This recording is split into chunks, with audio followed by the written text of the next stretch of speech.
ఇదే కదా కథానందలహరి, ఇది కమ్మని కథల లాహిరి, కమ్మని కలల లాహిరి, ఇది కమ్మని కథల లాహిరి. కథానందలహరి సభ్యులకు శ్రేయోభిలాషులకు నమస్కారం. నేటి కథ మోసం. రచన సమర్పణ చిర్రావూరి మదన్ మోహన్.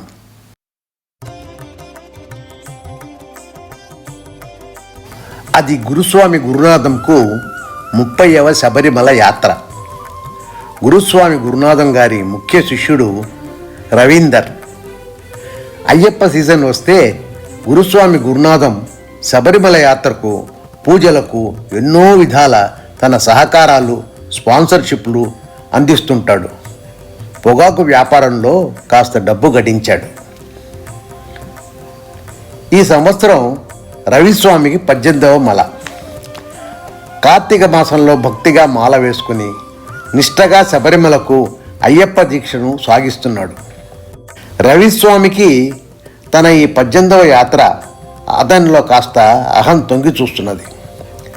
అతని మాటలలోనూ చేతలలోనూ తను శబరిమలకు వెళ్ళబోయేది 18వసారి అన్న గర్వం చూశాయిగా తొణికిసలాడుతూ ప్రతిబింబిస్తున్నది. అతనితో పాటు ఇంకో 2-3 కూడా ఆ సంవత్సరం 18వసారి వస్తున్నారు.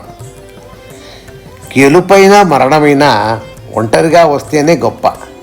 దాన్ని పంచుకోవడానికి పోటీ ఉంటే కాస్త అసంతృప్తిగానే ఉంటుంది. రవిస్వామికి 18వసారి తనతో వచ్చే అయ్యప్ప స్వాముల ఉనికి కాస్త ఇబ్బందిగానే ఉంది. దాన్ని తన ధన దాన సేవలతో అధిగమించటం మొదలుపెట్టాడు.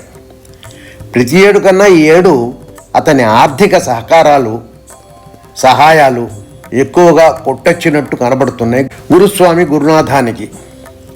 ఇదంతా గమనించిన గురునాథం శిష్యుడికి కాస్త అయ్యప్ప తత్వం బోధించాలని నిశ్చయించుకున్నాడు.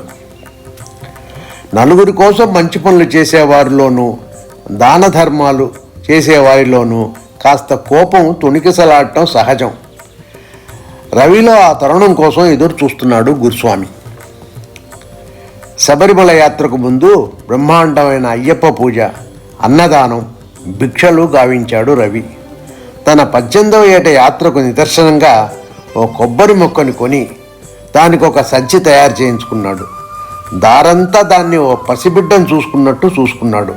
రవిస్వామి ఓ చిన్న సంచి నిండా రూపాయల నాణేలు, ఓ ₹1 కట్ట అందరికీ కనపడేలాగా జేబులో పెట్టుకుని యాత్రకు బయలుదేరాడు. కనిపించిన భిక్షగాళ్లకు ₹1 నాణెం ఇవ్వటం మొదలెట్టాడు. అందరూ తనను ఆ కొబ్బరి పిలకను చూసి అతని కాళ్లకు దండం పెట్టడం అతనిలో తృప్తి. దానివల్ల అతని మనసులోని కాస్త తొణికిసలాడుతున్న గర్వం తలెత్తుతున్నది. తన 18వ యాత్ర చేసే 2 ప్రత్యర్థులను గెలిచే ప్రయత్నంలో 18వ యాత్ర చేసే వాళ్లకు ఈ దాన ప్రక్రియ చాలా మంచిదని, అయ్యప్ప యాత్రకు లేని విధులలో ఒక కొత్త నియమాన్ని ప్రవేశపెట్టాడు అన్అఫీషియల్గా. అదంతా గురుస్వామి గురునాథం ఓ కంట కనిపెడుతూనే ఉన్నాడు. అప్పుడప్పుడు తన జేబులో నుంచి ఓ ₹1 కాగితం తీసి దానం చేస్తుంటాడు. దారిలో భోజనానికి ఓ ఊళ్ళో బస్సు ఆగింది. భక్తులంతా దిగి గురుస్వామి చెప్పినట్టు వెళ్ళి ఆ హోటల్లో కూర్చున్నారు. గురుస్వామి అందరికీ కలిపి భోజన టికెట్లు తీసుకొని రవిస్వామి కోసం ఎదురు చూస్తున్నాడు. అక్కడ రవిస్వామి అందరికీ తన రూపాయల దానంలో నిమగ్నై ఉన్నాడు. ఇంతలో యాచక గుంపు నుంచి రవి వద్దకి ఓ పిల్లవాడు వచ్చి మళ్ళీ చేయి జాపాడు. అది గమనించిన రవికి అహం అడ్డం వచ్చి తనను మోసం చేస్తున్న ఆ పిల్లవాడిని ఒక్క తోపు తోశాడు. ఎదురు చూడని ఈ చర్యకు ఆ కుర్రవాడు కింద పడ్డాడు. అందరూ రవిని చూడటం గ్రహించి ఇందాక ₹1 తీసుకుని మళ్ళీ తనని మోసం చేస్తున్నాడని అతనిపై నిందను ఆరోపించాడు రవి. అక్కడ చేరిన అందరూ ఆ పిల్లవాడిని మందలించి మీరు వెళ్ళండి స్వామి అని అతన్ని సముదాయించి పంపారు. బ్రతుకు జీవుడా అని అక్కడి నుంచి తప్పించుకొని సపోర్టు కోసం గురుస్వామిని తన గుంపును చేరాడు రవిస్వామి. భోజనానికి తన పక్కనే కూర్చోబెట్టి మెల్లిగా అతన్ని శాంతింపజేశాడు గురుస్వామి. అయినా రవి కోపం చల్లారలేదు.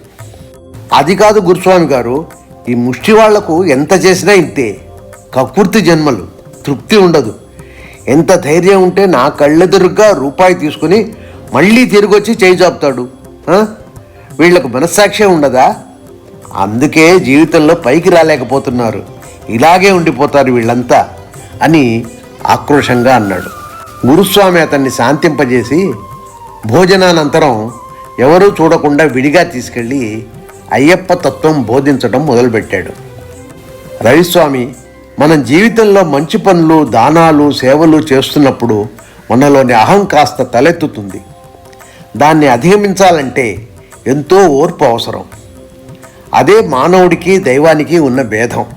దానికి ఆ కుర్రాడును మోసం చేయడానికి ఏం సంబంధం గురువుగారు అన్నాడు రవి. మనం చేస్తున్న మోసానికి ముందు ఆ కుర్రాడు చేసేదంత గొప్ప మోసం కాదు. అర్థం కానట్టు తెల్లమొహం వేశాడు రవిస్వామి. నేను మోసం చేస్తున్నానా? చూశారా, నేను మనం అన్న మాటను మీరు నేను అని మార్చారు. అదే అహం. కొంచెం ఆలోచించండి. ఒక్కసారి మళ్ళీ వచ్చి చేయి చాపినందుకే మీకు ఆ కుర్రాడి మీద అంత కోపం వస్తే మనం ఎన్నిసార్లు శబరిమలకు వచ్చి చేయి చాపాం? మీ చదువుకు, ఉద్యోగానికి, వ్యాపార అభివృద్ధికి, పెళ్ళికి, సంతానానికి ఇలా 17 సార్లు చేయి చాపారు.